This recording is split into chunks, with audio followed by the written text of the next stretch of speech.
Ayan, so good morning po at welcome back sa ating YouTube channel. So isang magandang umaga po. So ngayon po ay may request po sa atin ng customer dito sa masjid na kung paano po tanggalin yung display sa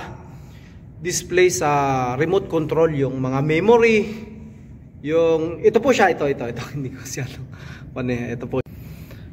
Ayan po, so ito kung makikita nyo yung memory na yan, ang gagawin nyo lang po dyan, ito yung pipindutin natin po yan, mode. Ito.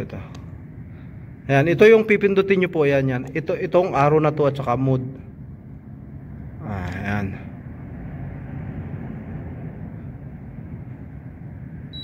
Ayan po, nawala na yung memory natin. On nyo. Ayan, so wala na po yung memory.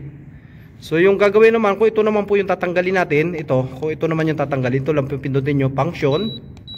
Tapos papuntahin nyo yan dyan. Ayan, cancel. Wala na rin po.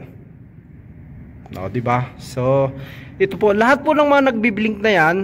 Ayan. Lahat ng nagbi-blink dito ay ito po yung gagamitin nyo. Function yan. So, paano magtanggal ng memory? Ayan po, yan. So, ito lang po yan. Pag tatanggalin yung memory. Ayan siya. On. Off. Ayan. So, po, yan yung ating tutorial ngayon paano magtanggal ng mga nakalagay sa LED na mga remote control. So yung function, yung memory at yung mga display po ron, kung minsan maraming mga lumalabas dyan, yung parang may mga filter.